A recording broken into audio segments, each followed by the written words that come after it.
Estamos no ar. Ótimo. Gente, boa noite. Sejam bem-vindos a mais um encontro no nosso dia de treinamento. Hoje nós vamos estar falando um pouquinho sobre inovação e business agility. E aí, tem algumas perguntas que eu tenho aqui para a gente fazer, mas o encontro é para todos, gente, tá? Que a gente possa trocar muita informação, conhecimento e experiências em relação a isso. Eu acredito que, pelo menos, todos já passaram por algum cenário em relação a isso, né? E a minha provocação hoje é entender realmente o que é isso e o que as empresas têm feito, a realidade de quem está aqui, falar um pouquinho com alguns convidados especiais que a gente fez hoje, o Felipe Gondim. Bem-vindo, Felipe, o Rômulo e todos os demais. A gente tem também o Bruno, convidado especial. Imagino que ele deva estar... Já entrou? Não está aqui ainda. Não, né? Deve estar entrando na sequência, não tem problema. Gente, vamos começar. Tem uma pergunta que um cara sempre está fazendo live aí toda semana, muito bacana as lives dele, o Felipe Gondim, e a pergunta que ele sempre faz: o que é inovar, Felipe Gondim? Pior que é, cara. Essa é a pergunta que toda live, a gente tem uma série de webinars ao vivo toda quarta-feira à noite, amanhã vai ter, inclusive. Então a gente pergunta para todo mundo para ter percepções diferentes de diferentes mercados, de diferentes vieses, diferentes formações. A gente pergunta o que é inovação para todo mundo, né? Então depois a gente vai começar a liberar só esse trechinho para a gente perceber essas diferenças. E eu não tinha respondido ainda. Então, mas eu tô curioso. É a minha vez. Cara, mas inovar para mim é simplesmente melhorar alguma coisa ou criar alguma coisa nova, gerar algum tipo de valor para alguém, resolver o problema. É uma invenção que tem que gerar nota fiscal, cara. E a gente tá numa de... Porra, a gente tá imerso no ecossistema Silicon Island aqui, Floripa, aquela porra toda. E o pessoal muito falando de, cara... RD, bilhões, unicórnios, etc. Cara, a inovação é muito mais simples que isso. A inovação parte de uma insatisfação, acho que esse é o principal motor da inovação. A gente tem que estar o tempo todo, não ser ranzinza, não ser azedo, como o Romulo falou ali, mas a gente tem que estar o tempo todo curioso, o tempo todo insatisfeito, o tempo todo buscando melhorar o que a gente está fazendo. E a gente daí dentro das empresas, já me atropelando um pouco pelo que tem no roteiro, a gente tem que fomentar isso dentro das empresas, porque, cara, todo mundo dentro das empresas é um potencial inovador, né? Todo mundo está ali dentro da sua tarefa, todo mundo sabe exatamente como fazer o que faz, e essas pessoas têm que ser estimuladas a melhorar o que estão fazendo, ou achar melhores formas de fazer o que estão fazendo, ou melhorar aquilo ali, seja mais eficiente, seja mais barato, seja, enfim, qualquer tipo de métrica que você tiver aí que você acha que precisa melhorar, é uma inovação. Então, inovação, cara, qualquer coisa que você melhore ou que você crie e que você consiga gerar nota fiscal com isso, né, que você economize tempo, que você ganhe mais dinheiro, ou que você melhore o clima, ou melhore a produtividade, ou que faça qualquer métrica sua ser melhor, a gente já está falando de inovação. E sem aquela necessidade de, meu Deus, será que não vou dizer isso aqui porque, putz, a galera vai achar ridículo, isso aqui não é nada de fantástico, assim, cara. A gente tem que criar um ambiente fértil o suficiente para que as pessoas deem suas ideias e que isso se torne uma cultura, que isso se torne hábito, né? E a partir daí a gente consegue ter empresas que conseguem se repensar, e daí vão vir todos os métodos e coisas que vocês vão falar muito melhor do que eu, metodologias ágeis, etc e tal, para fazer essa banda rolar, né? Mas inovação para mim é isso, cara. Resumindo, não tão resumido assim. Que bacana, cara. Eu gostei da parte de mais o lado do empreendedor, né? Emitiu uma nota fiscal. Bacana mesmo. Me chamou a atenção a parte de pessoas também ali, que é uma coisa que o cara normalmente não escuta tanto quando se fala de inovação, né? Fato. Deixa eu só dar boas-vindas. Eu tinha visto. O Bruno está por aqui? Tá aqui embaixo. Oi, pessoal, tudo bem? Bem-vindo, Bruno. Valeu, obrigado. Obrigado pelo convite aí para participar também. Uma honra, cara. Seja bem-vindo. Rômulo, manda. Eu queria fazer um comentário aí no que o Felipe Gondim trouxe, né? Como você falou aí, Maurício, né? Foi para o lado mais empreendedor, nota fiscal, né? Enfim. Mas foi esse final de semana até eu estava participando aqui de um workshop, né? Um grupo aí de pessoas e a gente estava falando justamente sobre isso, né? Sobre, né, agilidade, inovação, enfim, né? Sobre o como inovar. E uma imagenzinha que surgiu, que até acho que está circulando aí, né, nas redes sociais, né? Me parece que uma enfermeira, né, criou uma espécie de uma bolsinha ali, uma mão com água aquecida, enfim, agarrando a mão de alguém que estava entubado, né, aí com essa questão aí do Covid, né, em tratamento, e foi uma forma de que a pessoa doente, né, estivesse ali naquela condição, sentisse alguém apertando a mão dela, né, um calor ali, e ela se sentisse mais confortável, né. E aí até eu me recordei, né, de uma outra situação que a minha mãe já passou por um coma, né, e existem níveis diferentes, né, eu não sou médico, nada disso, né, mas existem alguns níveis que a pessoa ela consegue até ter um senso do que tem ao teu redor, mas ela não consegue, né, ela tem uma capacidade cognitiva ali, mas ela não consegue, né, se expressar, não consegue falar, abrir os olhos, etc., né. E aí eu me recordei dessa imagem, falando de inovação, né, e não é uma nota fiscal, né, mas é algo relacionado a pessoas, aí, como o Marcelo falou, né, o conforto e uma inovação não precisa ser uma tecnologia, né, era uma luva de borracha com água quente, né, agarrando a mão do doente, né. Mas um outro ponto também de inovação que me chama atenção, que não está relacionado, né, a muitas questões aí de produtos digitais, né, a mecânica, a indústria, etc., né, tempo atrás eu fui, né, para o MIT, e aí a gente entrou num laboratório lá de inovação, né, e eu achei, cara, que eu ia ver as coisas mais incríveis, né, tipo aqueles robôs da Boston Dynamics, aquelas coisas, né, e, cara, o que mais me surpreendeu foi o seguinte, os caras tinham um projeto de inovação na África, né, numa comunidade lá, até eles falavam que era tribos, indígenas, etc., né, e o pessoal estava preocupado em resolver alguns problemas, né? Tinha vários projetos, mas um que eu vou me recordar agora é que o pessoal não tinha energia elétrica, né? E eles queriam facilitar a lavagem de roupa, então eles criaram uma bicicleta que a pessoa pedalava e aí tinha um tambor atrás da bicicleta, né? E ele tinha rugas, assim, enfim, não sei explicar direito, né? Que ao pedalar esse tambor ele girava com essas rugas e ele batia ali a máquina e lavava a máquina, né? E aí eu no MIT pensando, putz, cara, isso é inovação também, né?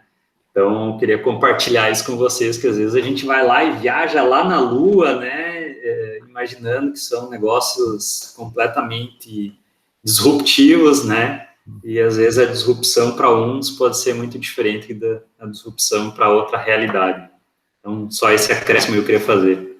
E muitas vezes, Romulo, essa ideia simples, entre aspas, tem muito mais impacto numa região, numa localidade, consegue desenvolver muito mais uma comunidade do que um puta algoritmo que faz milhões de cálculos por segundo.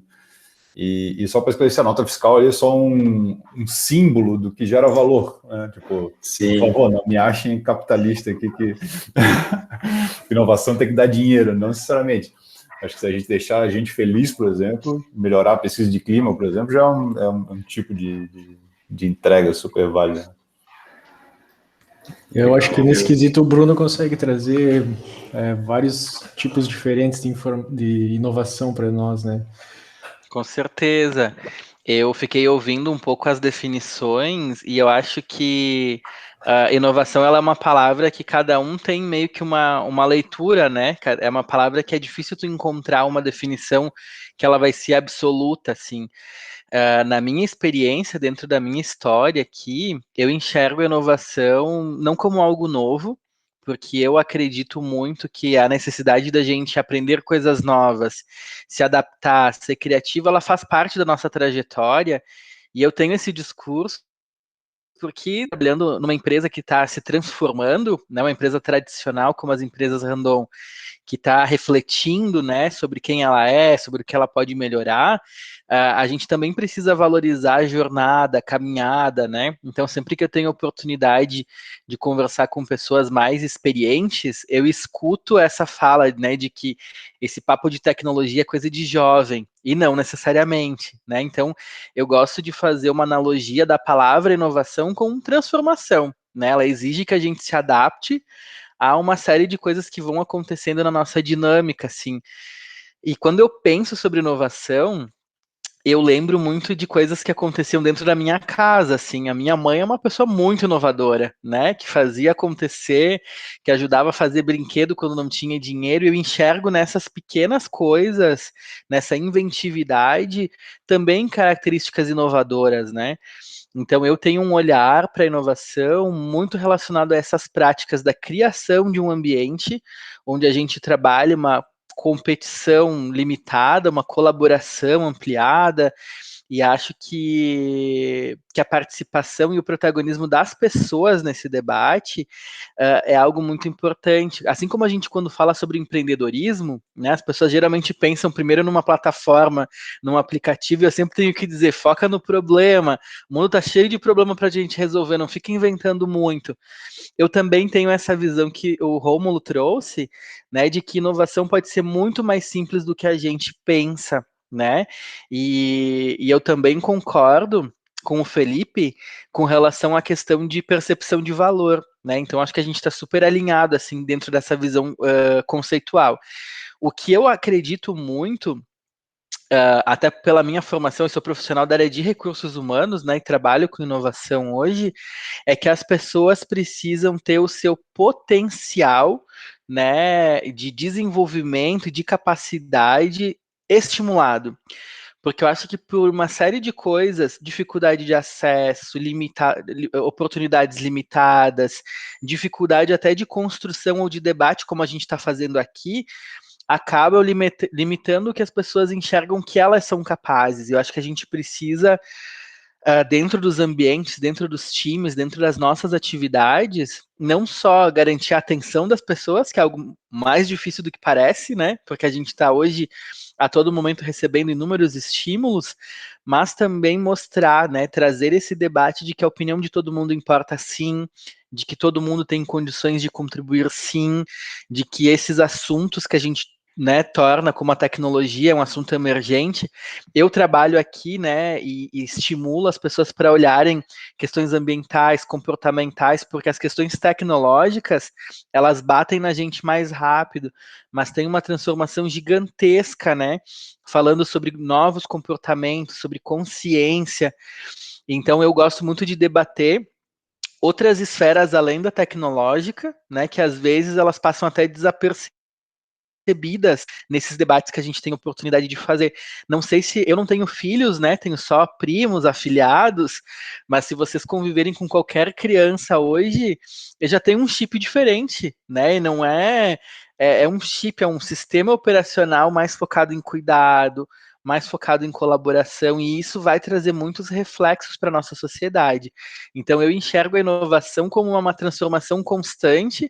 Claro que o assunto está na moda, né, gente? Agora está aí dentro do pipeline de qualquer organização. Precisamos aproveitar esse momento, né, para a gente se desenvolver, mostrar o que a gente acredita. Mas eu vejo inovação como uma temática que nos meus 15 anos aí de trajetória profissional, de alguma forma ou de outra, ela sempre fez parte, né, do dia a dia, e vai continuar sendo, né? Então, eu vejo esse olhar para simplificação como a base, né, do debate que a gente precisa fazer sobre inovação, assim, é o que eu acredito. Boa.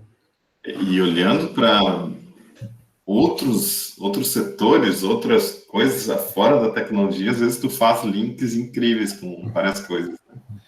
Felipe, tu ia falar? Eu ia falar, eu queria contribuir o que o Bruno estava falando. Eu acho que a gente também... Eu tenho uma fala muito muito aguda em certos pontos, assim, e quando eu falo de pessoas, é um desses pontos, eu falo sem muito meias palavras, assim. O nosso time de liderança, de gestores, de diretores, precisa aprender como tratar com gente, para começar. Na maioria das empresas, né? A gente precisa parar de ter essa mentalidade de clube de futebol, que o técnico perdeu 3, 4 partidas e demitido, chama outro. Né? A gente precisa aprender a conviver com a cultura do erro, né, cara? Assim, 80%, 90% dos projetos de inovação falham e tudo certo. Se você não quer assumir erros, se você não quer errar, não inova. Né? Não diz que você está inovando.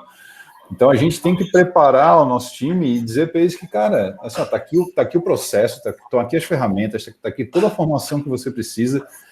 E se você errar, não tem problema. Eu estou aqui junto contigo para te ajudar a aprender e dar o próximo passo. Porque as pessoas hoje não ajudam e não dão ideia e não testam e não erram. Porque, cara, se eu errar, você mandando embora, entendeu?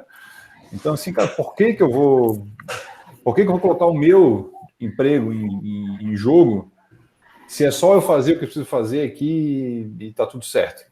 Eu não vou ser pago. A maioria das empresas nem recompensa ideia, nem valoriza porra nenhuma. Né? Então, cara, a gente precisa criar a cultura que, mano, você tem lugar de fala, você pode errar. Se você errar, a gente vai aprender junto e vai descobrir um novo jeito de fazer isso de uma forma melhor.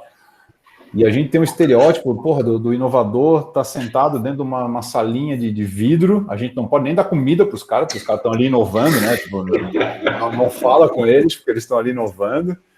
Quando, na verdade, cara, olha esse senhorzinho aqui, esse aqui parece um cara inovador? Não parece, né? Esse cara aqui esse aqui é o Henry Chesbrough, esse cara é o pai da inovação aberta, tá? Tive a oportunidade de estudar com o iPhone, foi meu professor. Cara, tu olha para ele, é um tiozão, cara, com calça no meio do peito, e é isso, sabe? Então, assim, não tem fantasia, não tem parede colorida, não tem puff amarelo, não tem nada disso. Né? Projeto de decoração no interior não tem a ver com inovação, são duas coisas diferentes, sabe? A gente faz casinha colorida, isso é uma coisa, inovação é outra. Inovação quer dizer a gente olhar para as pessoas, respeitar essas pessoas e ensinar elas a aprender, a errar e evoluir. É isso. Realmente essa visão do inovador em um laboratório é uma coisa que acho que todo mundo imagina, né? O Rômulo queria falar alguma coisa? Não, acho que o Bruno aqui tinha levantado a mão, se eu não estou enganado. Sim. Não, eu até ia comentar, né, que dentro dessa minha construção, assim, dentro de organizações, o erro é um debate muito intenso, né, porque a gente vem de um sistema, principalmente nas empresas que são industriais, de uma lógica de certificações de qualidade, todo um debate, né, de processos bem estruturados. E até para compartilhar com vocês, uma coisa que eu gosto muito de discutir, assim, principalmente com as lideranças, é a lógica da prototipação, porque daí a gente tira foco do erro polêmico e a gente coloca o foco dentro de um processo de aprendizado, porque em qualquer time que a palavra erro ela toma uma proporção maior, mesmo que a gente queira educar, né, as pessoas de que não é algo a ser temido, tem todo um simbolismo, né? Tem toda uma história já dentro dessa construção de vida das pessoas que é difícil de ser ignorada, assim, né? Diferente das crianças que têm um repertório mais curto, e se a gente disser que isso aqui é uma caneta, talvez elas chamem isso de caneta, os adultos, eles trazem lá no HD uma série de memórias, né? Então, uma dica que eu dou quando vocês forem para a linha de frente do convencimento de alguns públicos mais difíceis de dialogar, tentar limitar o uso da palavra erro e focar na prototipação tem sido uma boa caminhada, assim, quando a gente começa a falar sobre a prototipação, e aí tu tira a luz, né, tu tira o foco de uma palavra que, em tese, tem uma raiz negativa, não deveria, mas ainda tem, né, dentro de alguns ambientes mais clássicos, mais conservadores, e focar nesse processo da prototipação é uma boa saída, assim, focar nesse aprendizado que a gente sabe, tem consciência, entende que uma coisa está conectada com a outra, mas a gente consegue aí no discurso também amenizar essa sensação, né, de conexão direta, assim, entre o medo e eu perder dinheiro, né? Entre o medo e eu prejudicar de alguma forma a performance, assim. Acho que a prototipação, ela é um discurso positivo para a gente falar sobre inovação, apesar de estarem bem conectados aí, Felipe, concordo contigo. Bruno, eu vou te contratar para deixar meu discurso mais bonito, cara. Não, a gente troca aqui, te ajudo, cara. Que bacana. Interessante essa questão de trocar percepção de prejuízo para investimento, né? É muito importante isso. Pablo, Você sabe que... A gente usa muito validação de hipótese também para dizer que pode dar errado. Validação de hipótese. É bom, verdade. Sabe que... Posso falar bastante sobre isso aí, mas o Pablo aí levantou a mão aí. Só para trazer aqui, o Felipe falou, né, sobre essa questão do lugar de fala, e depois o Bruno complementou, né, com algo, com prototipação, né, para tentar tirar um pouquinho essa questão do medo, né, do erro, e aí falando, né, nessa questão, acho que muito disso está ligado ao medo, né, de como a gente recebe a criação, como a gente experiencia coisas na vida, e o medo, ele é algo que sempre é uma barreira a se ultrapassar, né? Então, acredito que as pessoas tratam o medo de formas diferentes, né? E cada pessoa tem o seu limitador e vai ultrapassando essas barreiras aos poucos, né? Então, talvez na opinião de vocês, na vivência, né? Como que vocês enxergam essas gerações, né, essas mudanças de gerações, e de que forma, no entendimento assim de vocês, as pessoas costumam lidar com esses erros? Gerações passadas têm uma forma, as novas gerações têm outras, e se, na opinião de vocês, o medo é um grande limitador para a gente avançar? Vou começar respondendo aqui, depois eu deixo o pessoal complementar aí, né, porque toda visão é válida, toda experiência é válida. Quando você falou, assim, sobre diferença de gerações, né, eu iria até um pouco além, tá?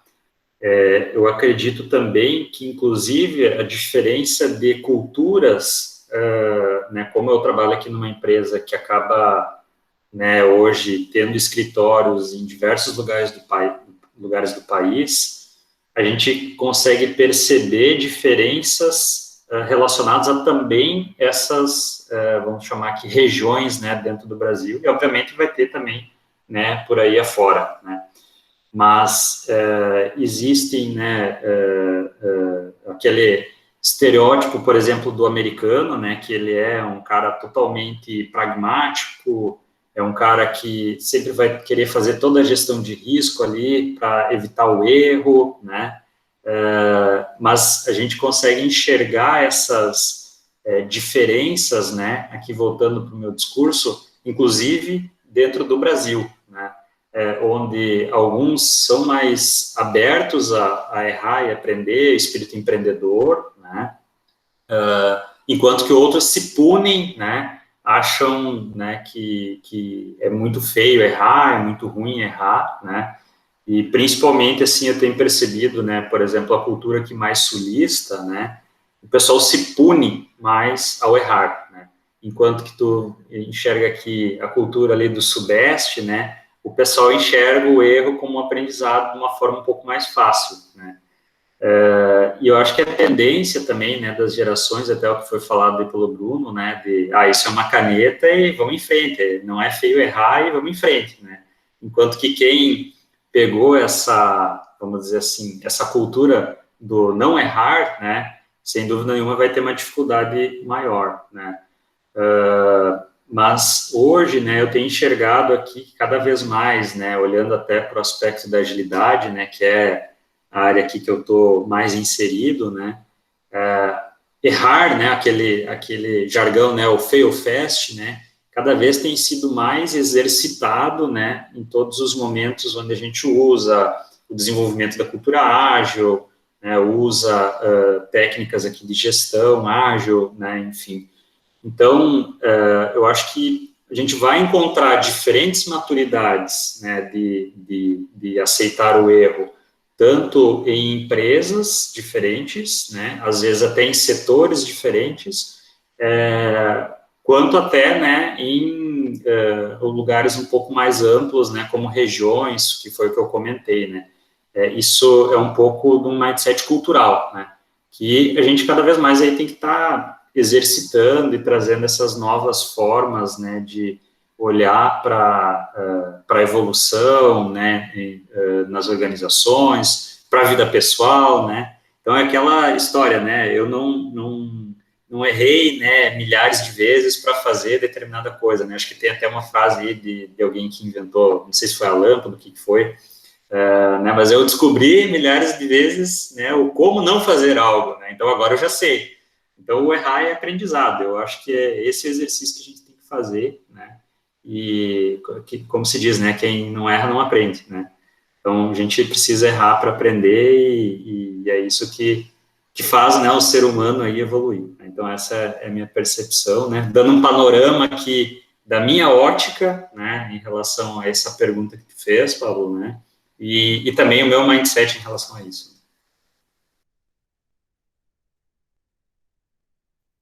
Eu vou seguir aí respondendo. Eu acredito que tem dois universos que influenciem, né, como a gente trata os assuntos, inclusive o medo. Eu acho que tem um pouco da trajetória e está muito relacionado à forma como a gente é criado, estimulado, né? Porque eu acho que dependendo do nosso estímulo a algumas coisas, sei lá, vou dar um exemplo aqui que não tem nada a ver com tecnologia, né? Talvez meus pais, por medo de ou não saberem nadar, nunca me estimularam a nadar. Eu nasci sem saber nadar e fui aprender isso depois, né? Gosto de fazer essas analogias porque elas trazem em pauta assim coisas que são factíveis para todo mundo, assim.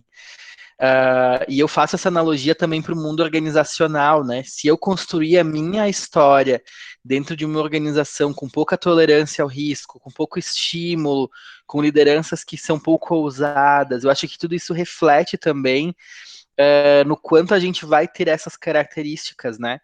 E acho que muitas pessoas não têm noção do quanto elas podem aprender, né, saindo um pouquinho do quadrado.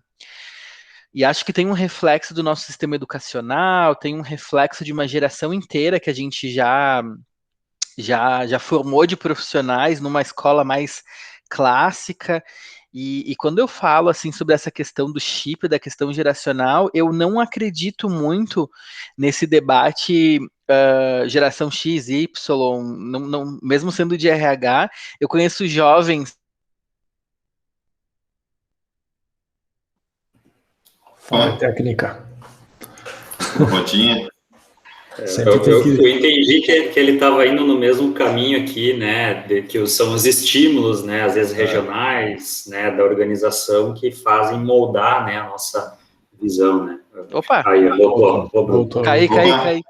Eu tava comentando que, apesar de acreditar que a gente tem... Opa! Conectou? Tá me ouvindo? Nós estamos te Estamos ouvindo. ouvindo. Ah, beleza.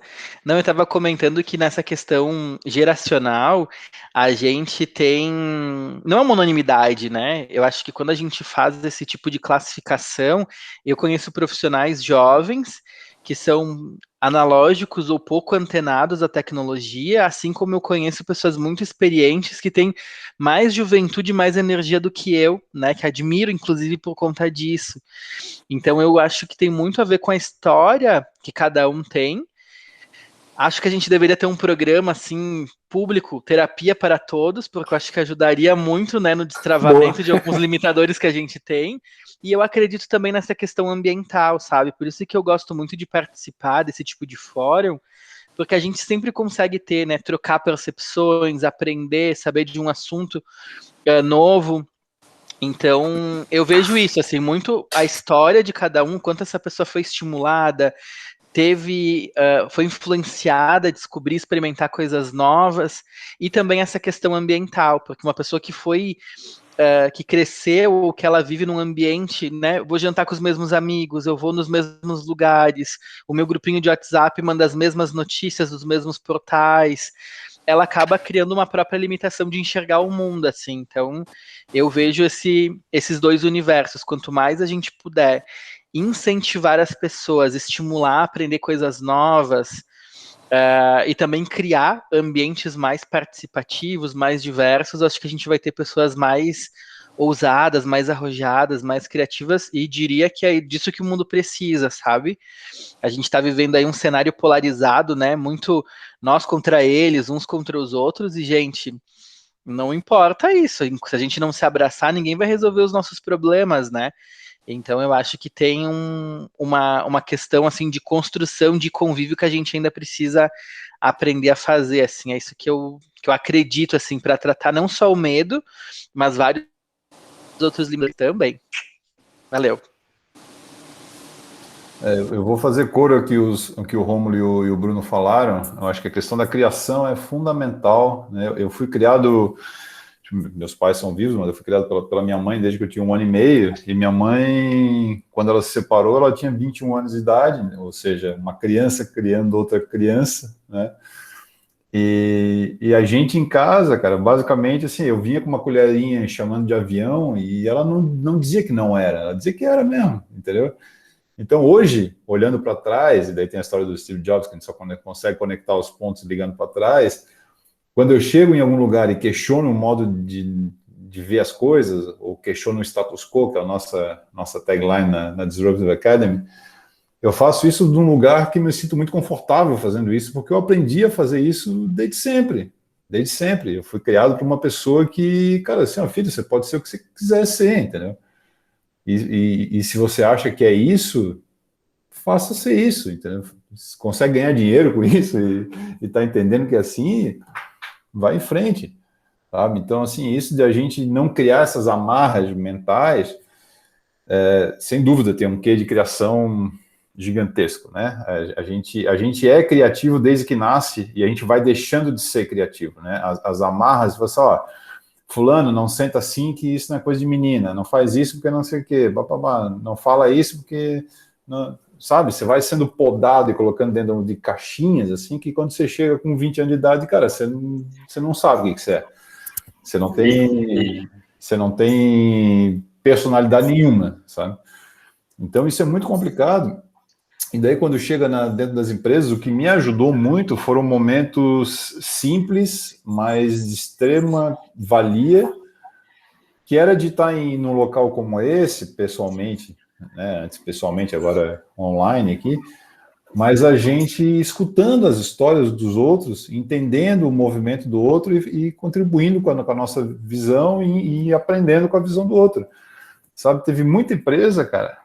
Já teve um caso uma empresa chamada Irani, aqui do oeste de Santa Catarina, eles trabalham com celulose, que o extrator da seiva da madeira, né, a ponta do processo produtivo, são pessoas simplérrimas, são pessoas que muitos analfabetos, sabe? E o cara queria apresentar uma ideia de inovação, só que ele não sabia escrever, ele perguntou se ele podia desenhar isso, a ideia dele. E daí chamou a filha dele para ajudar a colorir o desenho e apresentou, e a ideia foi implementada pela empresa, sabe? Isso, se apresentado num ambiente como esse, estimulado, falado, cara, isso te quebra amarras, assim, em quantidades industriais, assim, sabe? As amarras vão caindo, porque assim, cara, se o cara é analfabeto, se ele ganha um salário mínimo, se tanto, se ele mal tem lugar de fala em lugar nenhum na sociedade, se ele consegue ajudar uma empresa caralhadária que ganha milhões de reais por mês a ser mais eficiente e ganhar mais dinheiro, por que eu, que tenho a vida que eu tenho, o que me impede de fazer isso? Né? Então a gente vai criando, e eu acho que a palavra, de novo, fazendo o coro ao Bruno também, nesse mundo polarizado, a palavra é respeito, né, cara? A palavra é respeito, sabe? A gente tem que respeitar os outros, cara, sabe? Foda-se se você não concorda ou eu não concordo com você. cara, me escuta e eu vou te escutar também. E eu não preciso concordar, ninguém precisa concordar. O havaiano não precisa virar figueirense, o figueirense não precisa virar havaiano.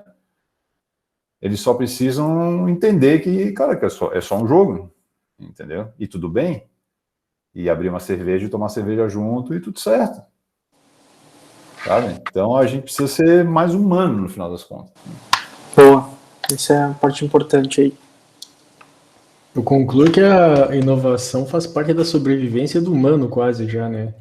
Ele sempre foi e vai ser, né? E eu queria puxar justamente esse assunto, né?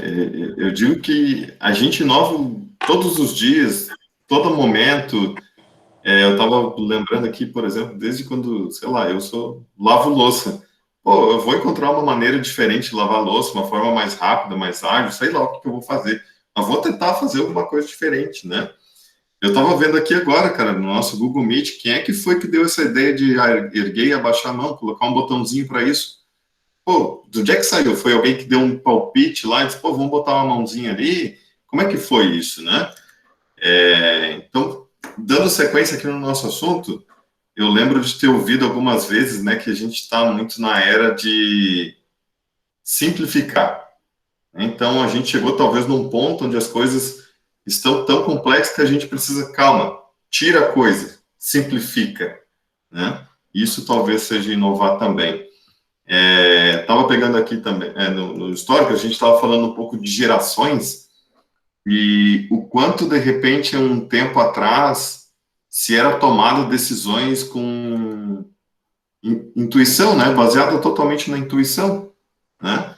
E às vezes, até mesmo conversando com pessoas ou não, tinha que se dar um tiro certeiro, o empreendedor tinha que dizer, poxa, cara, vamos fazer aqui. Eu estava ouvindo um podcast do fundador da Arezzo, e ele comentou que os calçados que eles lançavam era especificadamente assim na intuição, né? E daí quando trocou a gestão, já veio para o modelo de data-driven, onde eles analisavam dados para assim tomar decisões, né? Quanto importante é ouvir o que está extraindo a seiva lá da árvore para ver o que a gente poderia melhorar, né?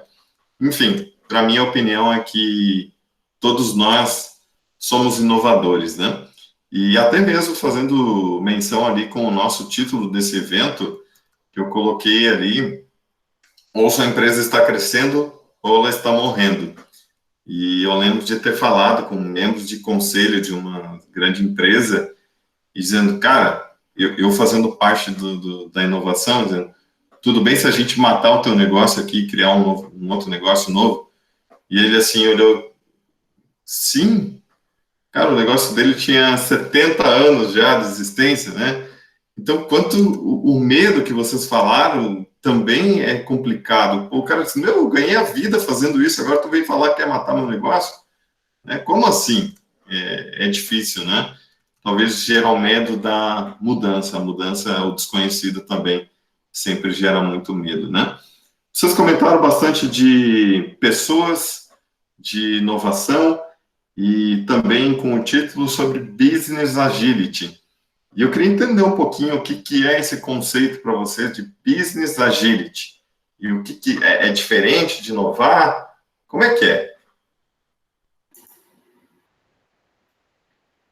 Aí, quem quer começar? Posso começar a falar desse bicho aí que tá todo mundo falando, né? Todo mundo quer ser ágil. Eu Isso, até... estou puxando por isso. Sabe, Maurício, que eu até tenho que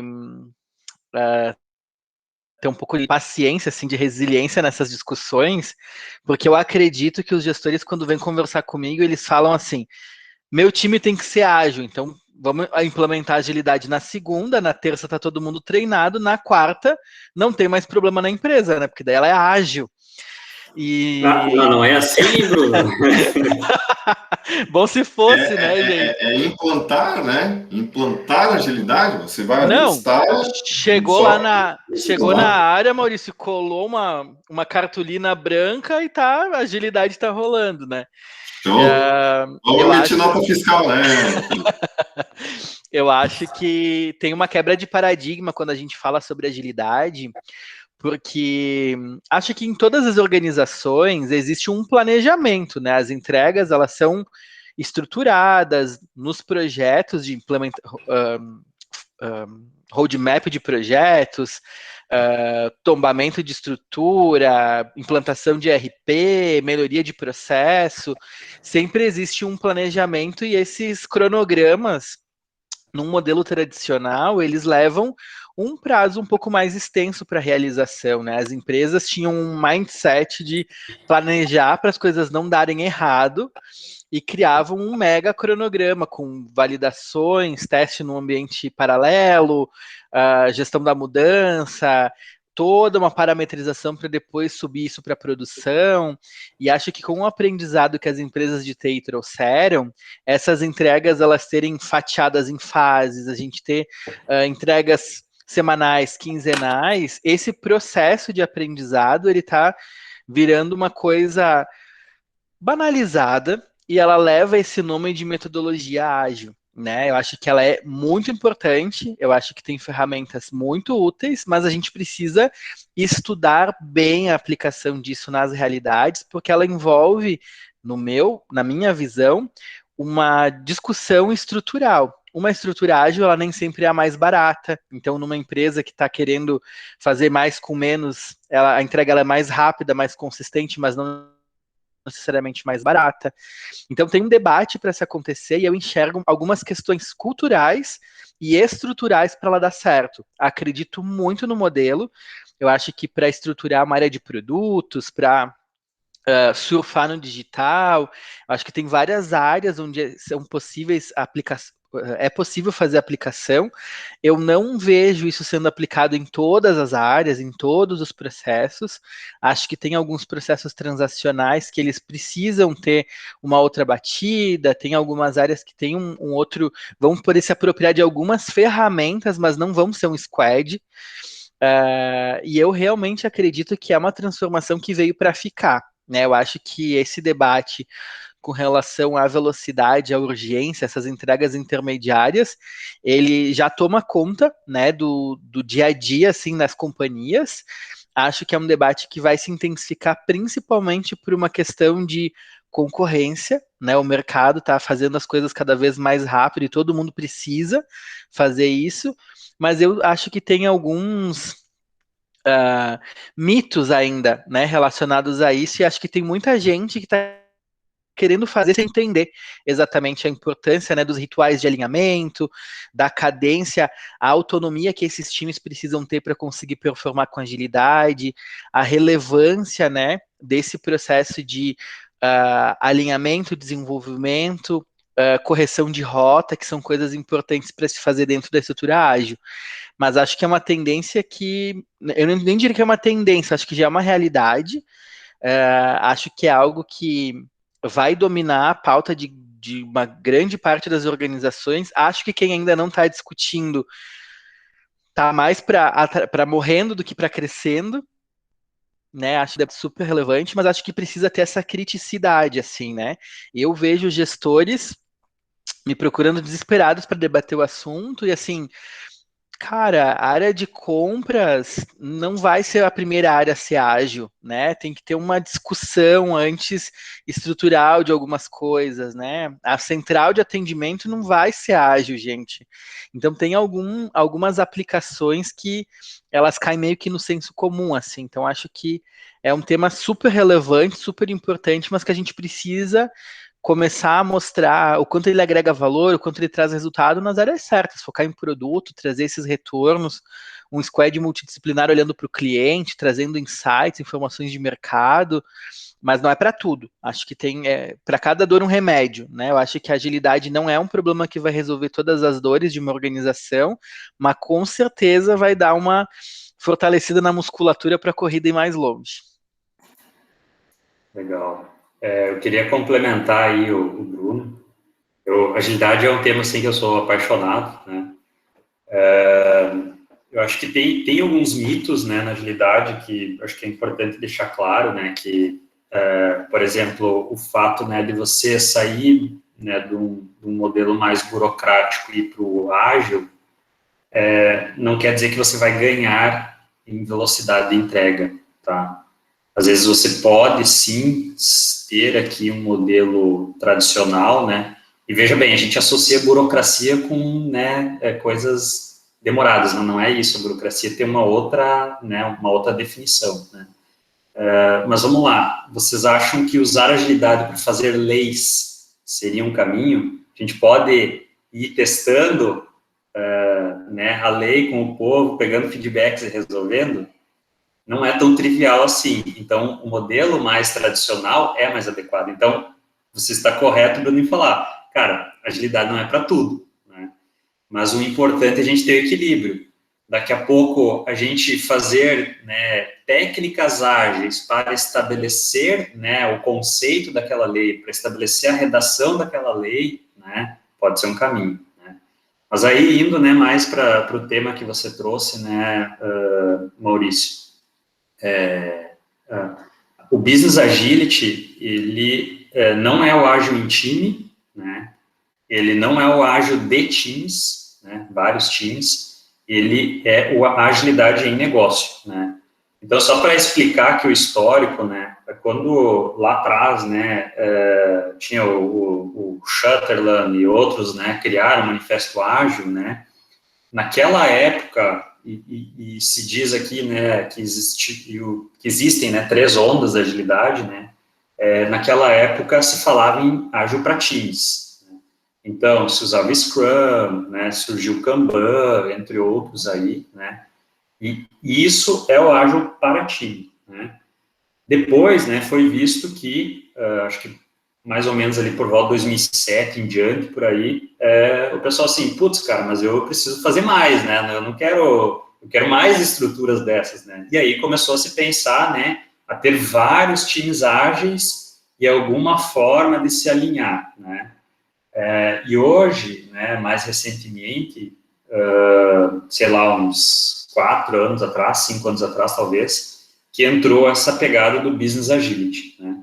E o que é o Business Agility? Olhar para o que é a entrega de valor, né? E que todos os setores ou todo o negócio, ele se volte para essa entrega de valor, né? E quanto menos silos a gente tiver, né, mais voltado aqui, mais perto do Business Agility a gente vai estar, né?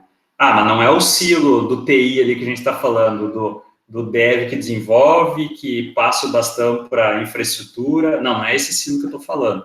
Eu estou falando que a gente vai ter, né, processos aqui, né, da empresa, desde do momento aqui do alto escalão, né, em olhar qual que é a dor do cliente, como que as outras áreas vão trabalhar em cima dessa mesma dor e a gente vai entregar valor para esse cliente de uma maneira ágil, né, com respostas rápidas, né?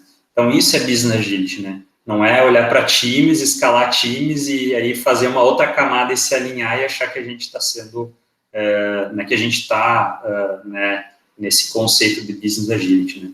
E aí, complementando, Bruno, que você falou, né, que não é uma tendência, é uma realidade, enfim, né? Aí eu até estava pegando um dado aqui antes, né, para essa conversa, e aí um dado que surgiu, né, até de uma consultoria aí que trabalha com isso, é que 70% das empresas que estavam na Forbes há 10 anos atrás, né, e não tinham uma cultura de inovação, de agilidade, né, não desenvolveram, né, agilidade, né, em se adaptar, se reinventar, olhar a dor do cliente, elas não estão mais lá. 70% saiu fora, né? Então, acho que é isso, ou você inova, ou você, né, se torna ágil, né, o true agile, né, ou você vai morrer, né, você vai cair fora, né? Então, acho que é isso, né? Mas, enfim, dá para falar muita coisa sobre isso, eu vou deixar aqui o Pablo aí, né, fazer o comentário, pergunta dele, ou se o Felipe também quiser comentar aí. Legal, pessoal. Aqui eu tenho, né, sobre esse assunto aqui, um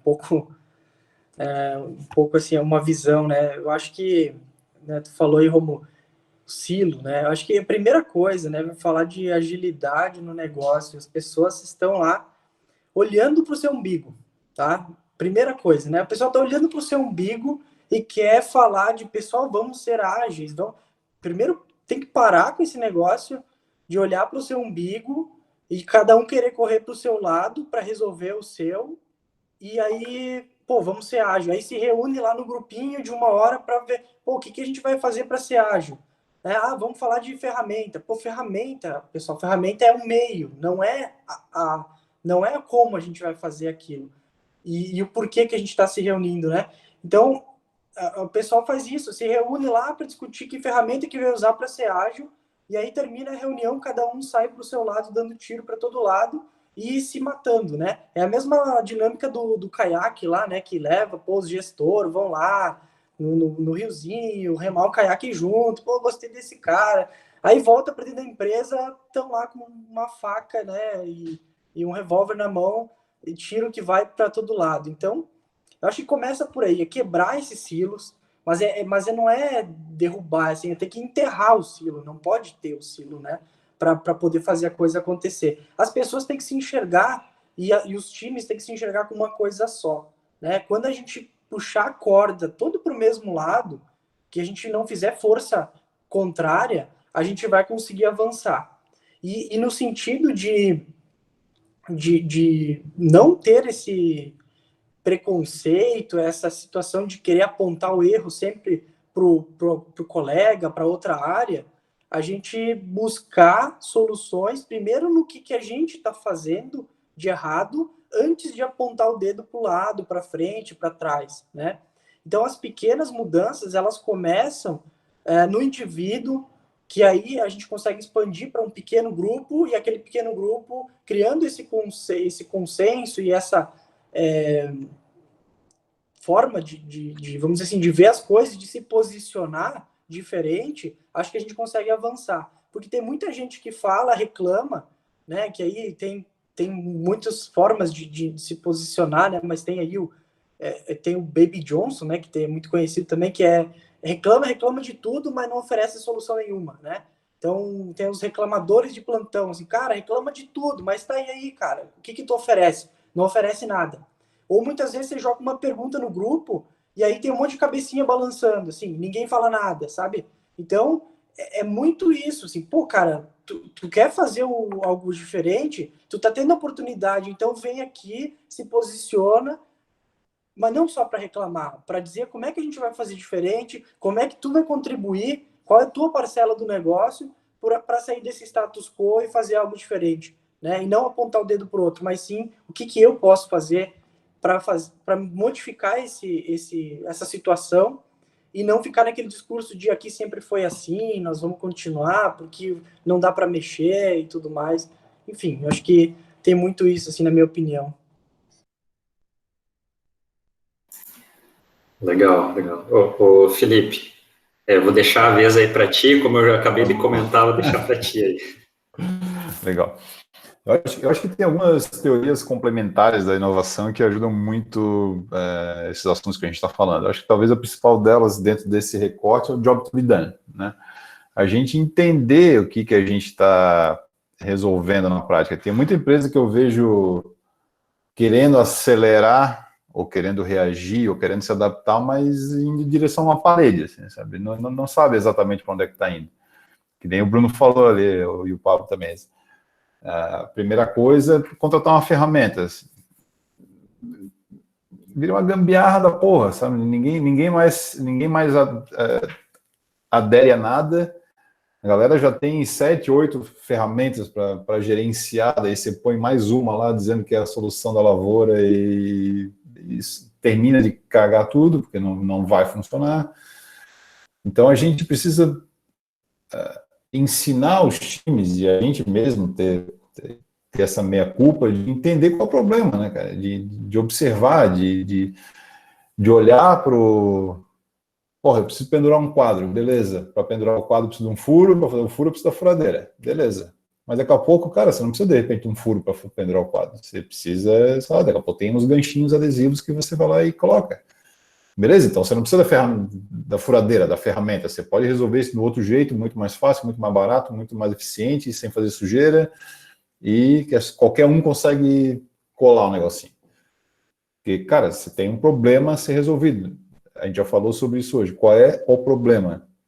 E isso não é simples, cara. Isso demanda de muita observação, demanda de tato, demanda de técnica, demanda de saber fazer as perguntas certas e não só ouvir as respostas, porque eu já dei mentoria, que os caras vieram para mim assim, cara, a gente já fez um questionário aqui, blá, blá, blá, tem 180 respostas, tu quer ver a resposta? Eu falei assim, não, cara, primeiro eu quero ver as perguntas que eles fizeram.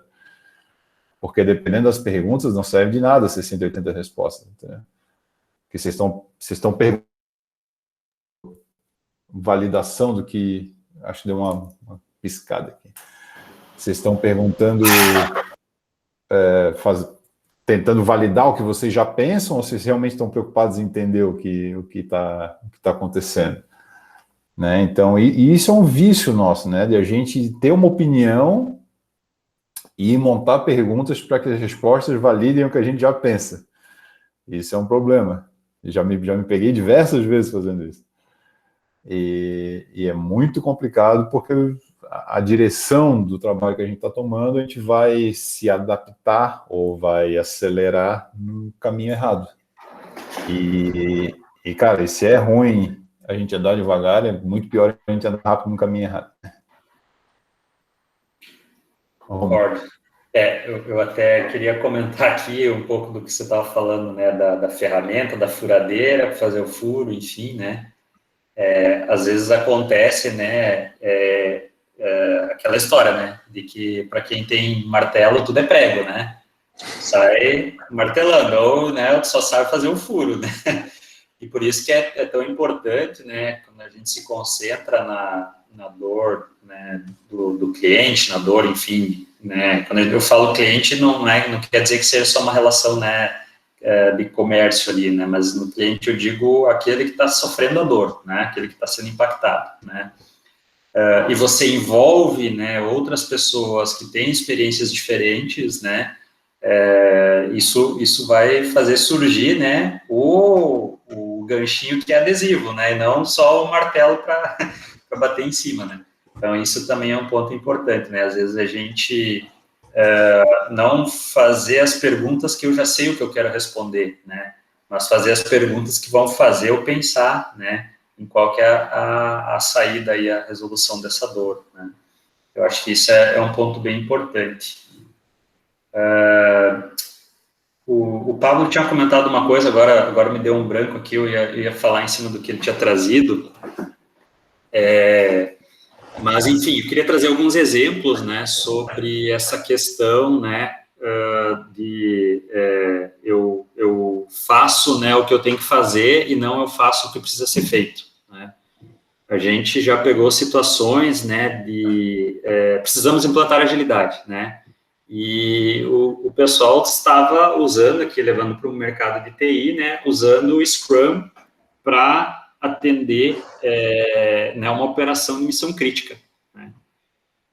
Então, assim, o gestor lá estava cobrando, né, cara, a gente né, precisa usar ágil, precisa ser ágil, etc. Vamos usar o Scrum, né, e o cara usando o Scrum para uma operação de missão crítica, né. Então, nem sempre a ferramenta é a resposta, né. A ferramenta, ela, né, é o remédio certo para a dor certa, né. Então, acontece muito isso de, né, querer, né, usar determinadas coisas para resolver, porque o cara ali do lado, a empresa ali do lado já fez, enfim, né.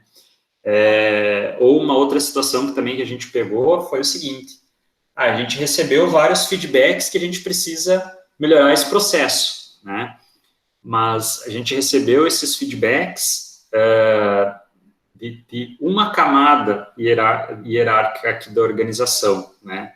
Só que esses feedbacks, eles eram uma problemática não dessa camada, né, sendo aqui mais específico, né, gestores aqui estavam falando que um determinado processo de RH não estava legal, né? Só que aí, em vez do RH procurar entender quem realmente estava sendo impactado no final ali da cadeia, né, o RH foi discutir com esse nível hierárquico, né, o que o processo não estava legal. Ou seja, eles tentaram resolver de maneira tarefeira, né, um problema e não resolver o problema em si, né? Então, também esse mindset é importante, né, a gente sempre estar atento, né, de não receber a tarefa e querer cumprir ela, mas questionar ela, né? Cara, qual que é a dor de verdade aqui? Eu acho que a agilidade a gente começa por aí, começa, né, querendo entender qual que é a dor, e não querendo ir para trazer técnica, método, ou atender o cliente, não, é o cliente do cliente que eu preciso atender, então é a dor dele que eu preciso ouvir, né? E aí, vamos mais longe ainda, né? Estava estudando recentemente aqui, né, sobre Business Agility, sobre, né, enfim, esse mundo da agilidade, que é um tema que eu me interesso bastante, até compartilhei contigo, Maurício, aí outro dia, né, uma empresa, né, que é um banco holandês, né, que, enfim, patrocina aí Fórmula 1, times de futebol, né, e eles, algum momento atrás, ali por volta, acho que 2015, 2017, né, eles decidiram copiar o Spotify. Cara, a gente precisa ser ágil, né? As fintechs estão sendo ágeis, né? Nós, como banco aqui, não podemos ficar para trás, né? Vamos copiar o modelo do Spotify. E copiaram, né? O que aconteceu? Eles tiveram, né, um grande grupo de funcionários se desligando, porque, né, foi algo totalmente revolucionário, né? Então, causou muito desconforto. E o valor de mercado dessa empresa caiu em 30%. Por quê? Porque eles, né, eles não entenderam que o ágil, né, ou agilidade, ela é o meio, né, de a gente resolver problemas, né? E não o ágil é a solução em si. Tá? Então, acho que esse é o grande ponto, né, quando a gente fala de agilidade. A gente não pode querer ser revolucionário. A gente precisa entender qual que é a nossa dor e, né, gradativamente a gente evoluindo, melhorando processos, né, porque organizações, né, são organismos vivos, né, e um remédio, ele não funciona para todo mundo, né, se você tem dor de cabeça aí, não quer dizer que você tomar um Tilenol vai resolver para você, para mim Tilenol não resolve, né, eu tenho que usar dipirona, né, e é isso, empresas, organizações, né, enfim, da mesma forma, né, tem gente que vai ter um nível de caos e um nível de burocracia, né, e um vai estar mais para a burocracia, outro vai estar um pouco mais para o caos, e aquilo é o jeito certo da empresa funcionar e ser, eficiente e eficaz, né, que ela consiga resolver as dores, que ela consiga ter uma velocidade adequada, né, e acho que a grande questão é essa, a gente achar que, né, o balanço, o equilíbrio de mais caos ou mais burocracia. Então, essa é a minha visão aí que eu queria acrescentar, né, sobre Business Agility, né, agilidade. Show de bola. Eu até queria aproveitar esse gancho aqui do Rômulo, porque é exatamente essa visão que eu tenho. Eu concordo com tudo, eu nem conheci o case desse banco, sabe? Mas eu acho que quando eu falo assim sobre a importância da gente entender, né, qual que é a intenção por trás da área, ou por trás do gestor, ou por trás da empresa que quer fazer essa implementação, tem a ver com esse cuidado, assim, eu sou um defensor do design como um apoiador de qualquer profissional em qualquer atividade, e essas ferramentas já podem dar uma grande contribuição para as áreas onde a gente não consegue estruturar, né, um time ágil. E essa visão do negócio ágil tem que ter um patrocínio muito grande, né? Tem que ter um debate, um entendimento, um querer, porque a gente está falando em mudar culturas, né? E acho que a gente não pode ignorar isso, né? Porque mesmo que uma pessoa, independente do nível organizacional que ela queira, a mudança não acontece só porque ela quer, né? Tem que ter uma preparação, tem que ter uma estratégia, tem que ter um penso para suavizar essa mudança, né? E eu acredito que as organizações, independente do tamanho, pode ser pequenininho, um barquinho, pode ser um transatlântico, elas têm uma forma, né, de se movimentar, de se mover, e para isso acontecer, não são só fatores internos, né? A gente teve agora recentemente lá o super, hiper, mega navio que encalhou no pior lugar que ele podia encalhar, né? E são coisas que podem acontecer. Então, eu acho que tudo isso precisa ser muito bem estruturado, muito bem planejado. Não dá para sair querendo fazer de qualquer jeito, sem um propósito claro, sem um objetivo, sabe? Acho que a gente tem alguns movimentos organizacionais, e às vezes até por conta de visibilidade, ou por conta das coisas estarem em voga, na moda, inovação, agilidade, e que tem, né, uma ânsia por fazer. Acho que esse tipo de debate aqui é muito rico, porque a gente precisa planejar, né? A gente precisa estruturar, né? Então isso é muito relevante. Gostei muito do comentário aí, Romulo, assina embaixo. Quero dar uma guinada agora aí, por favor. Se me permite, Maurício, antes. Claro, eu até estava aqui, a gente está falando, né, de trazer cases reais, cara, mas só para fechar. O que acontece? O Felipe Godin trouxe, o Romulo trouxe também, o Bruno trouxe, da questão de saber o porquê você quer fazer alguma coisa, né? E aí que eu acho que é o grande erro, cara. Quando tanta agilidade ou inovação se torna uma imposição, ali já tem grande chance de dar erro, né? Grande chance mesmo. Então, agilidade pode ser uma melhoria, cara. Pode ser pô, vamos melhorar esse processo aqui, vamos fazer aquele negocinho sem ser impositivo. E com certeza você vai colher muitos resultados grandes, né? E eu acho que a gente conseguiu, pelo menos, fechar nessa primeira aqui, do porquê inovar, do que você ser um business agile, por que agilidade, né? E, de fato, cara, tua empresa ou está crescendo ou está morrendo. Eu acredito muito nisso. E mesmo que você esteja crescendo, cara, tu pode morrer logo ali na frente. O mundo muda, cara, as pessoas mudam, as necessidades mudam, e é justamente, se a necessidade muda, a dor muda, você tem que resolver de alguma outra forma. Mas, trazendo um pouco mais para a praticidade, cases, vai lá, Marcelo, conta aí. Olha, eu quero saber para que vocês vieram aqui, me mostra o que vocês estão fazendo agora. Silêncio. Me explica mais. Eu Como posso assim, comentar. cara? Pegou de surpresa, hein?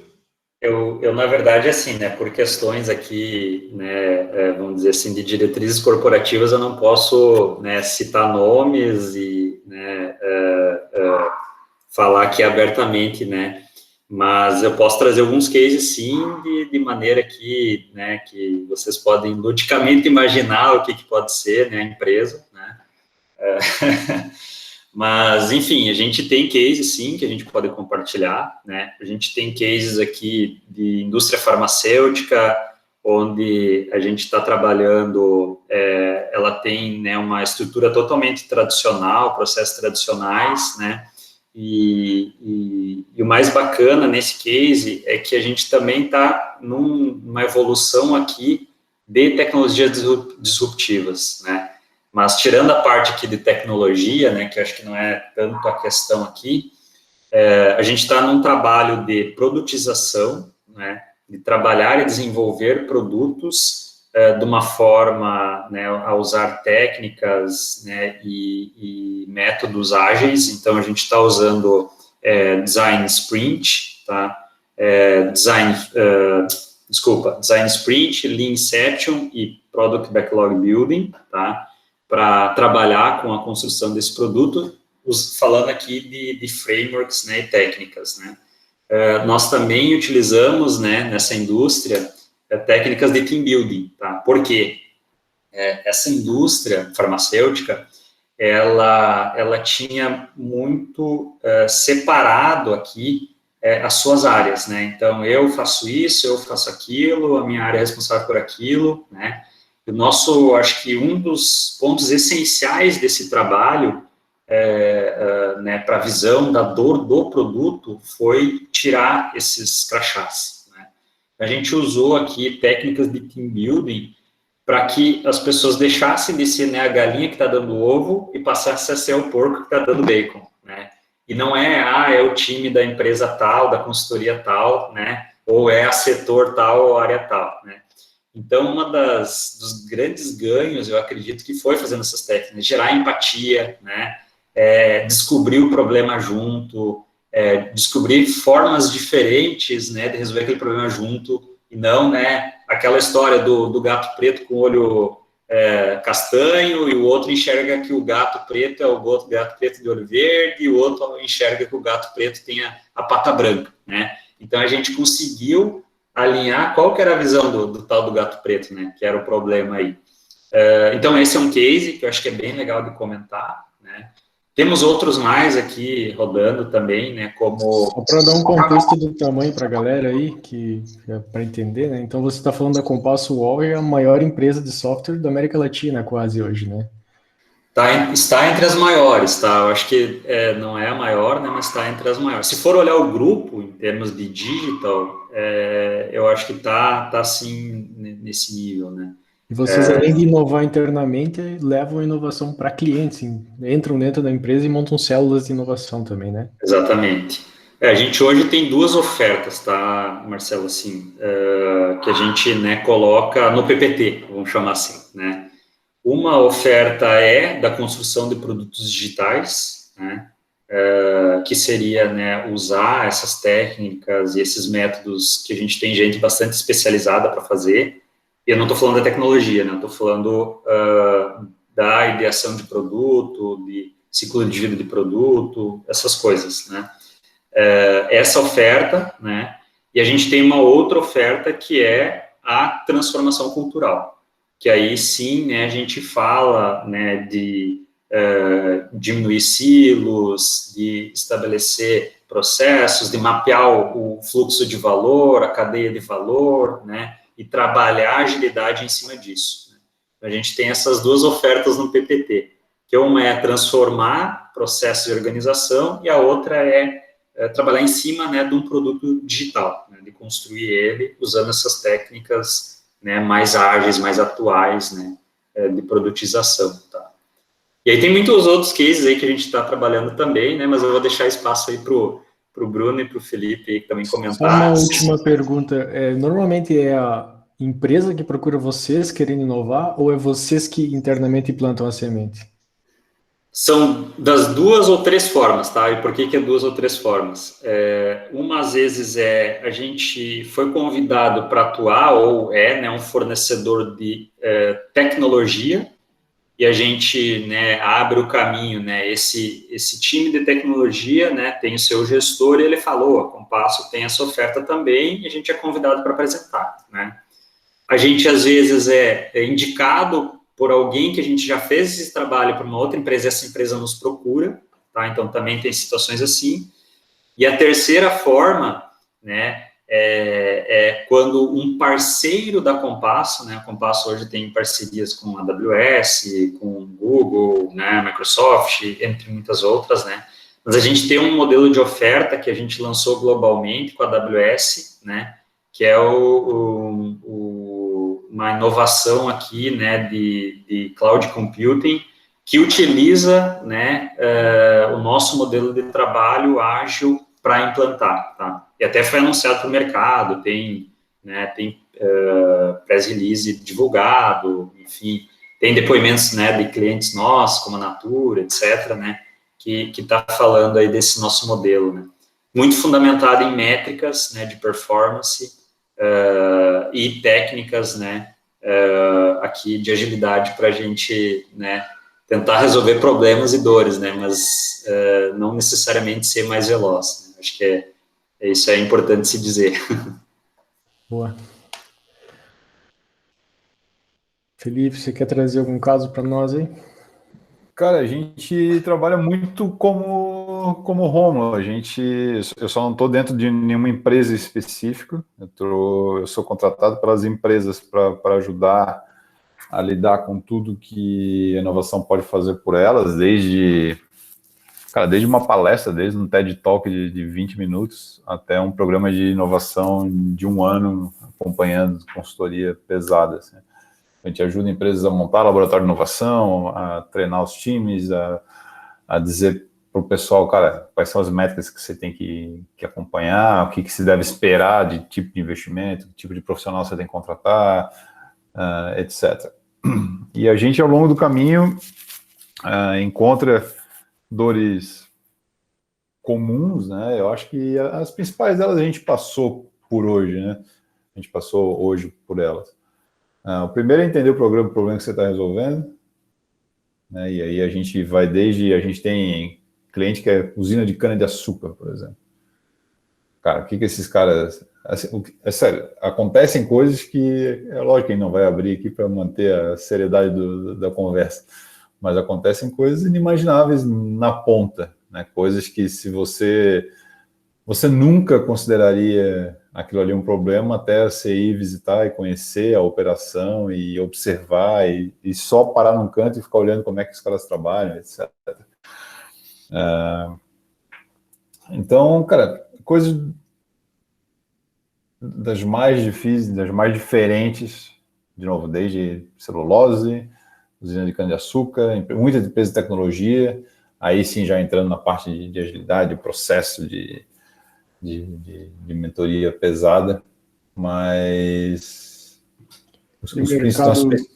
nossos principais cases são de indústrias tradicionais, assim, sabe? Acho que muito como a Randon do Bruno ali, por exemplo, uma empresa clássica que, querendo ou não, tem capacidade de investimento, tem dinheiro em caixa para fazer isso, é tradicional, precisa se repensar, precisa se reinventar, precisa aplicar o Business Agility à vera, né? Precisa entregar valor e precisa entender como fazer isso, né? Precisa aprender a se relacionar com o mercado, precisa aprender a falar com a universidade, precisa aprender a falar com parceiros, eventualmente precisa aprender a fazer uma spin-off e chamar o principal concorrente para ser sócio dela e repensar aquele mercado que ela está inserido, que nem acontece aqui em Floripa hoje, por exemplo, né? A Brunholi começou um case aqui.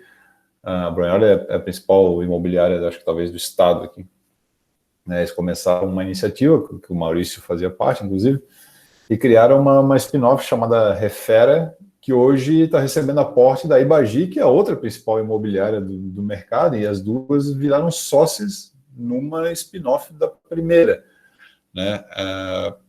Isso é muito legal, né? Porque isso você começa a repensar o próprio mercado, e quando os dois principais players investem na mesma solução para repensar o mercado, você fala assim, opa, alguma coisa deve estar acontecendo por aí, né?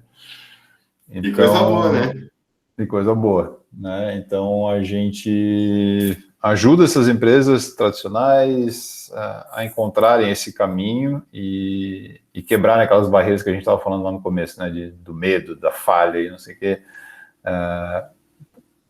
Pense em quanto é difícil você chegar para um senhor de 80 anos de idade que construiu um império, literalmente são impérios, né? E você dizer para ele que aquilo ali precisa mudar. O cara vai dizer, como assim você precisa mudar? Então, esse é um pouco do nosso papel, de começar a derrubar algumas coisinhas e principalmente valorizar muito o que já foi feito, né? Porque eu acho que cada empresa dessa existe... Eu sempre falo, tem muitas... os memes, o mundo como era e o mundo atual. Antes era departamento, agora é colaboração. Antes era isso, agora é aquilo. É assim, pois é, mas agora a gente sabe ser rápido, mas a gente não sabe ganhar dinheiro ainda, né? Quem sabe ganhar dinheiro são os tiozão ainda que estão pagando a conta da maioria das startups que estão nascendo por aí. Então, esse blend é muito, muito útil, e por isso que eu acredito muito nesse espaço de inovação aberta, nesse espaço de troca, nesses espaços de companhias tradicionais se repensar e se relacionar com o mercado de uma forma muito saudável. Era isso. Legal. Agora temos das duas visões, empresas de fora que vêm e inovam dentro, né? E uma visão diferente um pouco agora do Bruno, que é de dentro para fora, né? Como é que funciona lá? Eu diria que as empresas Randon são um império, são gigantes, como o Felipe falou, e acho que é uma senhora, né, que lá nos seus 65 anos começou a refletir sobre o que ela tinha feito de bom, que características ela precisava ajustar, coisas que não estavam indo tão bem. Então, em 2015, a empresa começou a pensar sobre esses comportamentos e pensar o que iam ser os próximos 65 anos. Então, Como vocês podem ver, esse processo começou em 2015, né? Ele está em andamento, está sendo planejado, pivotado, ajustado, não é algo rápido, mas a empresa está dando sinais de uma mudança, né? Essa mudança, falamos há pouco assim sobre inovação, faz parte da história, né? Não foi a partir de 2015 que a Randon se tornou inovadora. Ela é inovadora desde a fundação, né? O seu Raul, o seu Ercílio, que foram os fundadores, os caras eram visionários, entendeu? Lá, há 72 anos, eles tinham uma startup na oficina deles, eles criaram produtos sem ser engenheiros, né? Sem ter estudo. Então, realmente, inovação, né? Potencial empreendedor, isso faz parte da história da companhia. O que a gente fala é que essa senhora de 65 anos estava meio míope, né? Olhando tendências de tecnologia, com um pouco de dificuldade de acompanhar a velocidade das coisas. E de lá para cá, então a gente está criando, né, algumas iniciativas para dar conta dessa velocidade. Então, eu estou à frente de um processo, né, de uma empresa que se chama Conexo. Essa empresa, ela é uma empresa de inovação aberta que as empresas Randon criaram para acelerar o seu processo de transformação cultural, tendo esse olhar, né, para a transformação das competências estratégicas. Então, se a gente olhar para os números, né, nos últimos anos, assim, a mão de obra intensiva de fábrica chegou a representar 90% da mão de obra das empresas Randon em algum momento do passado. Hoje é meio a meio, né? Eu tenho 50% de mão de obra industrial na fábrica e tenho 50% de mão de obra de apoio, né? Mão de obra indireta, administrativa. E essa conversão, talvez ela vai ser maior no futuro, mas a gente precisa ajudar essas pessoas a se recolocarem, né, a entenderem que elas precisam mudar a matriz de conhecimentos, a matriz de formação delas. Então a Conexo tem um olhar, parte para trajetória de desenvolvimento interna e também para o potencial, né, de conexão com pessoas que estão fora da empresa. Startups, empreendedores, universidades, para de fato criar um ecossistema de inovação aberta. Desde 2017, a gente tem lançado programas internos que eram restritos para as empresas Randon, e desde o ano passado a gente tornou esses programas produtos e está comercializando isso para outras empresas. Quando a gente começou esse processo de discussão lá em 2015, tinha uma dificuldade muito grande de acessar outras empresas e perguntar, pô, Marcelo, como é que tu fez aí? O que deu certo? O que deu errado? Né? Pô, Maurício, me ajuda aí, o que vocês já fizeram, o que vocês aprenderam? Tinha uma pouca abertura, né? Então a gente viu essa oportunidade também de mercado e a Randon criou, né, essa empresa, que é uma plataforma de inovação aberta e oferece esses serviços, né, formação de intraempreendedores, desafios temáticos. Estamos discutindo, né, algumas coisas referentes à agilidade, estamos no começo ainda para implementar, né, cursos e capacitações para ajudar outras empresas a fazerem isso, mas com uma outra pegada, de empresa para empresa, né? Além dessa iniciativa da Conexo, a gente precisou lançar mão de algumas ações estratégicas. Então, a gente tem uma empresa de investimento, né, com risco maior, que é a Randon Ventures, onde já se avaliam teses de investimento, logtechs, logística, insurtechs, bem relacionados a segmentos adjacentes onde a Randon já atua. E potencializando algumas áreas relacionadas à pesquisa, desenvolvimento de novos materiais, além das estruturas já existentes de P&D que fazem parte da indústria. Mas o que eu destaco, assim, dentro desse processo, é uma jornada de construção e de entendimento interna, né? A gente está falando sobre inovação, conceito, trazendo cases, desde final de 2017, com uma intensificação bem perceptível, né? O assunto está na agenda das lideranças, está na agenda dos times, mudando o perfil organizacional, mudando dinâmicas de organização internas, rediscutindo, né, questões estruturais, no tempo que a empresa consegue assimilar, né, mas mirando essa transição, né, testando agilidade em algumas áreas, mirando a transformação da divisão de serviços, que é onde a Randon tem hoje banco e consórcios, né? Então essa é uma área onde a gente vai explorar mais agilidade com mais intensidade. Mas eu vejo um processo muito consistente de transformação que já resulta em lançamento de produtos, né? Não só parcerias, associações, investimento, mas também lançamento de produtos inovadores, mesmo, né, nas empresas que são tradicionais.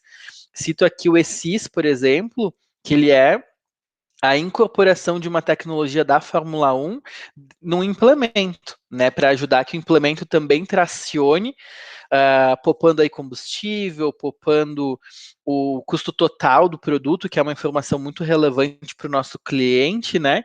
Então, discutindo a partir disso também novos modelos, né, de como tornar isso viável. Será que o melhor modelo é de fato vender? Será que não seria alugar? Então, esse tipo de debate e construção faz parte dessa discussão. E a Conexo, eu vejo ela como uma locomotiva desse debate, né? Porque uma empresa que tem 72 anos, como vocês falaram, assim, tá dando resultado, né? Tá crescendo organicamente, tá sendo reconhecida para o mercado, por que mudar, né? Então a Conexo aí se abre alas, assim, vai chegando nos espaços e vai trazendo oportunidades, porque acho que um dos grandes aprendizados que nós conseguimos, né, cristalizar dentro dessa caminhada é que as respostas nem sempre vão estar dentro da empresa. Então a Conexo também é esse espaço para o contraditório, onde a gente está levando as pessoas para aprenderem, mas eu enxergo como um portal, sabe? É um espaço onde as pessoas chegam, onde elas são sensibilizadas, seja pela tecnologia, seja pela pegada do social, seja por algum interesse. Então a gente trabalha estratégias em diversos níveis para chamar a atenção das pessoas e onde a gente consegue fazer esse cruzamento para acelerar esse processo de aprendizado. Claro que eu estou falando aqui principalmente porque dentro de uma empresa como a Randon, a gente tem inúmeros perfis, né? A nossa persona não é única, né? Então tem pessoas que vão ir lá com olhar e sede de produtividade, tem gente que vai lá com curiosidade, tem gente que não vai querer ir nunca, mas talvez vai lá para ter uma visão de que carreira o filho pode ter, sabe? Então a gente está lançando mão de vários artifícios para que todo mundo, de uma forma ou outra, coloque a Randon na sua rotina, ou lembre da Randon, porque nem todo mundo, né, gente, acorda um dia de manhã e diz, eu quero comprar um graneleiro da Randon. Claro que o agro e grande parte dos nossos clientes sabem que são produtos de qualidade, que vale a pena investir, mas a Randon também precisa fazer parte do dia a dia das pessoas de alguma forma, que não só com os produtos carro-chefe, a Conexo vai atender a esse objetivo. Então, inclusive, aí, se cadastrem na nossa plataforma, acessem o site da Conexo, que tem informação legal lá sobre tendência, sobre futuro. Aproveitar aqui e fazer a minha vender meu peixe, né, Marcelo? Aí, tá certo. Valeu. Sentido, gente. Gente, 8h32, pelo menos no meu relógio aqui. Cara, a gente já esperava que esse encontro ia durar bastante tempo mesmo, é um assunto que rende, né? Pô, quando a gente traz mais para o prático, fica mais interessante ainda, né?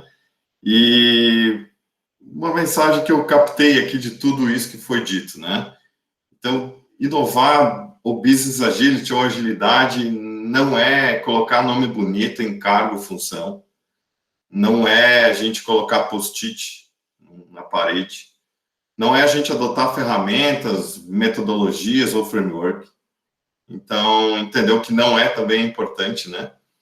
E aí vai uma opinião muito pessoal, mas compilado com o que vocês falaram. Para mim, inovar é resolver o problema e atender a necessidade de alguém. E pode começar por você mesmo. Melhor ainda se for para muita gente. Inovar, agilidade, o business agile são meios para a gente se atualizar com os problemas e necessidade de outras pessoas. Bom, galera, a gente mesmo está tentando inovar com esse encontro, a gente está mesmo se experimentando aqui para ver como que as melhores dinâmicas que o dia de treinamento pode funcionar, né? Então, a gente também aqui está se descobrindo. E o propósito do dia de treinamento é a gente trocar experiências e conhecimentos. E queria perguntar para vocês se isso a gente conseguiu fazer hoje nesse encontro. Da minha parte, totalmente. Maravilha, galera. Nós vamos estar fazendo próximos encontros de dia de treinamento. A nossa rede social, por enquanto, é no LinkedIn. Então, procure lá por dia de treinamento, é lá que a gente vai estar divulgando os próximos. Felipe Godin já deu spoiler ali de fazer um próximo num formato mais de talvez um workshop, não, Godin? Não, mas posso dar também. A gente conversou bastante tempo atrás lá, a gente pode retomar aquele assunto de como criar um novo negócio, tirar uma ideia da cabeça, né, passar para alguma coisa, podemos fazer. Isso foi um curso de educação executiva que eu fiz na Califórnia, que é muito legal. Os caras, assim, desde a ideia até o sucesso, como lidar, e daí a gente vai desde, cara, como apresentar uma ideia, ou como escrever uma ideia, até soft skills, como poder, sabe, lidar com esse tipo de coisa. Assim, isso tudo em uma semana. Foi, cara, bizarro e muito legal, cara. Eu já estou inscrito. Se tu lançar isso, eu já estou inscrito. Eu também quero. Boa. Vamos melhorar. E, gente, fiquem à vontade para vocês trazerem temas, ou se vocês podem contribuir com algum assunto que vocês tenham domínio, que queira compartilhar de alguma forma com outras pessoas, realmente, usem. O dia de treinamento é para isso, tá? Ela é de todos. O mais importante, eu acho que assim, ó, mesmo se for um tema que vocês desconhecem, isso aqui é uma rede. Então, você vai lançar na rede e a rede vai encontrar pessoas especializadas para falar sobre o assunto. Como hoje a gente trouxe aí o Felipe, o Rômulo e o Bruno, muito bem colocado, tudo que eles falaram, tudo com muito embasamento. Então, é isso que a gente faz. A gente conecta as pessoas e faz acontecer.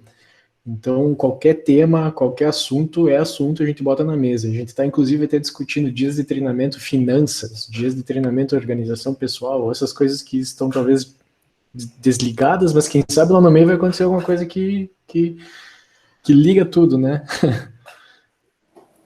É importante compartilhar o conhecimento, né, pessoal? Acho que aprendizado contínuo e com pessoas aí que podem contribuir sempre é muito válido em qualquer momento, circunstância e assunto, né? Então, muito legal, foi muito bacana. E assim, gente, alguém vai ter a grata satisfação de criar o que vai matar a nossa empresa. Pode ser a gente mesmo, ou a gente pode pelo menos participar. Mas alguém vai ter essa grata missão de matar o nosso negócio. É nossa escolha fazer parte disso ou não. Verdade. Fechou? Gente, vou parar a gravação aqui, então. Pessoal, muito obrigado por todos, gente. Valeu, gente. Obrigado pelo convite e parabéns pela iniciativa. Espero que tenham muitos dias de treinamento aí ao longo de vocês.